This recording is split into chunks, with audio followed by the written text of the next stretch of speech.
রিক্সা চল যাই। আমু নেতা আবুল সাহেব আজকে তো রিক্সা যাইবো, চল যাই।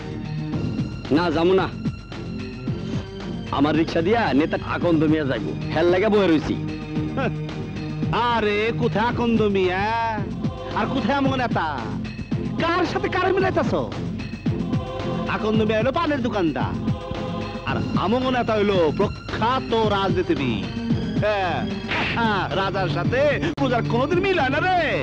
এই তাড়াতাড়ি চল চল। না যাবো না, আকন্দ মিয়া যদি জানে আমি তারে না নিয়া তোমার ওই ভণ্ড নেতারে নিয়ে গেছি, তাইলে আমারে জানে মারে ফেলাইবো। তুমি যাও, অন্যদিকে দেখো। এই চল যাই। আরে যাবো না কইলাম, যাও। শালা সামসা জানি কোন হানকার।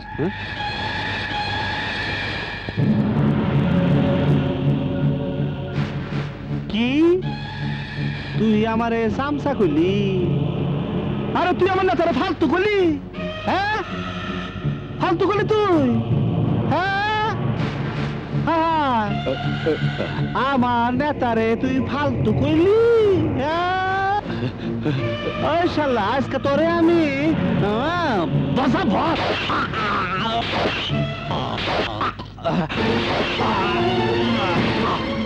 আন্দার তুই রিক্সাওয়ালারে খুন করে ফেললি? হ্যাঁ দিছি শালারে বসবাস করে। শালা আপনার মতো মহান নেতারে আমার সামনে গালি দিচ্ছে।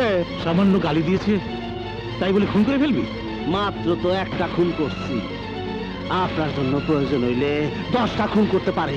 সাব্বাস, আমি এরা চিনতে ভুল করিনি।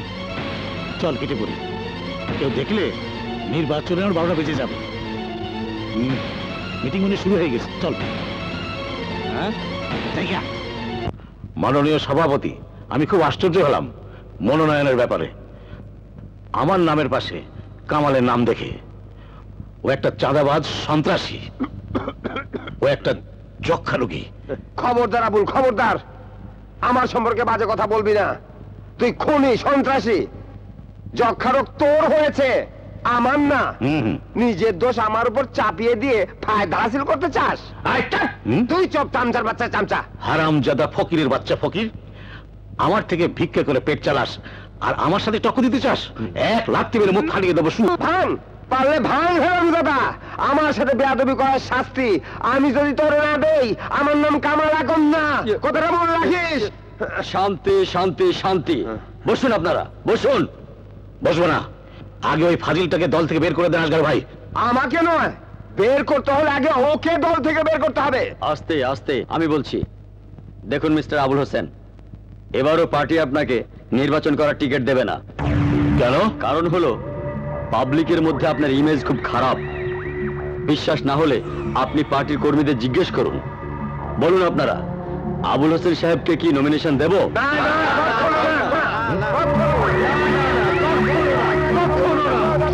দেখেছেন আপনি, দলের কর্মী নেতা কেউ চায় না আপনাকে নমিনেশন দেওয়া হোক। নেতা কর্মী? এরা কেউ সত্যিকার নেতা কর্মী নয়। এরা সবাই আদালতে মিথ্যা সাক্ষী দেওয়ার দল। এরা সবাই পয়সাকে দল বদলানো লোক। সিদ্ধান্ত আমরা নিয়ে ফেলেছি। তোর সিদ্ধান্তের গোষ্ঠী কি? স্যার কি করতেছেন স্যার? শালা সভাপতি, কয়দিন আগে পানের দোকানে পান বিক্রি করতি আর আমার বিরুদ্ধে সিদ্ধান্ত নিস? শালাকে বেরিয়ে ফেলবো। শালাকে আমরা ছাড়, আমার ফোনটা নিতে দে। হ্যাঁ শালাকে মারবো কথা কেন? স্যার আমাকে ছাড়, আমরা ছাড়, ছাড় বলতেছি, ছাড়।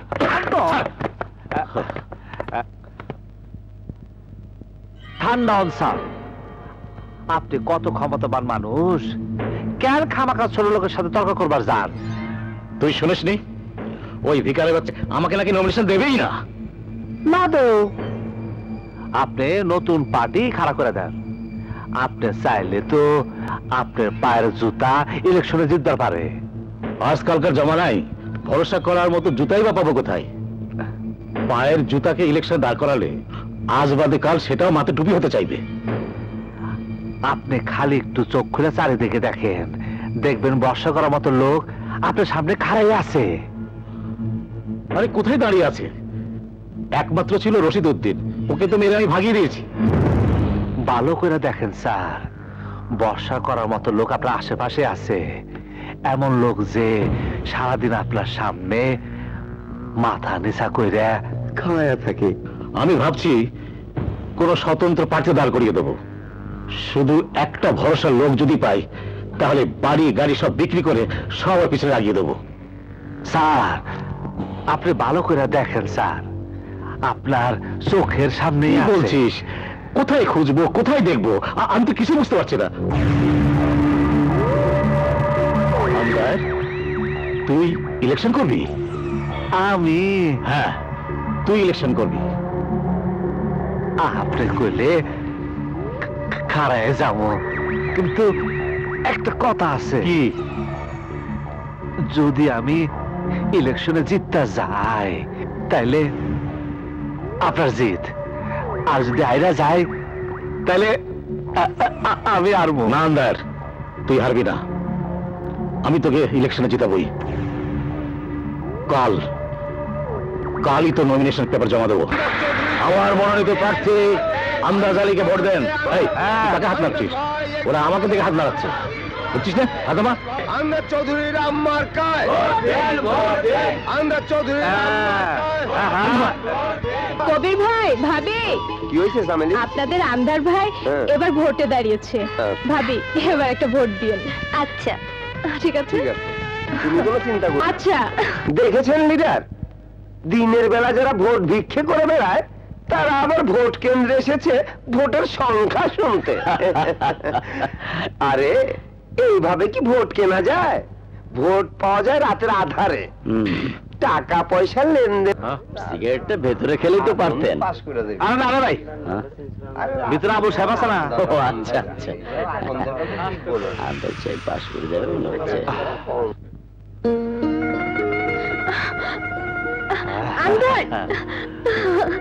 এই পর্যন্ত প্রাপ্ত ফলাফল অনুযায়ী দেওয়ান মোহাম্মদ আন্দাজ আলী চৌধুরী ওরফে আন্দারের নিকটতম প্রতিদ্বন্দ্বীর নিকট থেকে 500 ভোটে এগিয়ে আছেন।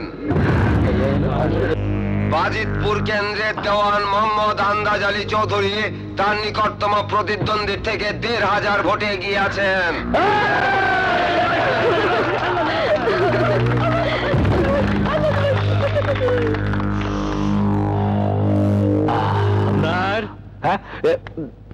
আন্দার শুরুটা তো ভালোই মনে হচ্ছে, কিন্তু এখনো বিজয়নগর, মধ্যগ্রাম, কামারপাড়া, নিতাইপাড়া, আশিনগরের ভোট গণনা বাকি আছে।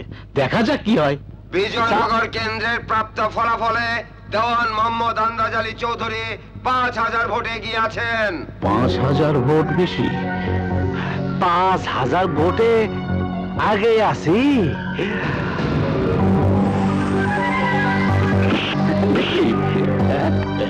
কি ব্যাপার?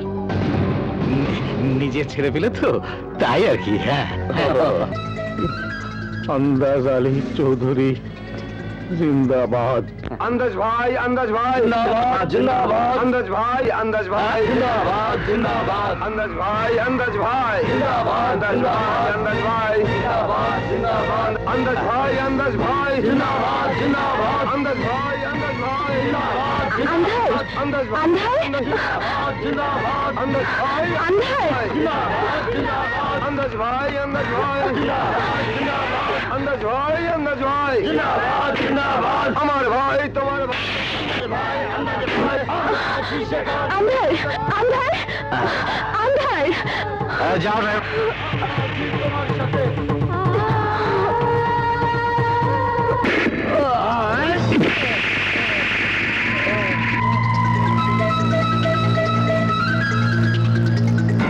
কিরে, তোর যে জীবনে মায়া নাই তা তো জানতাম না।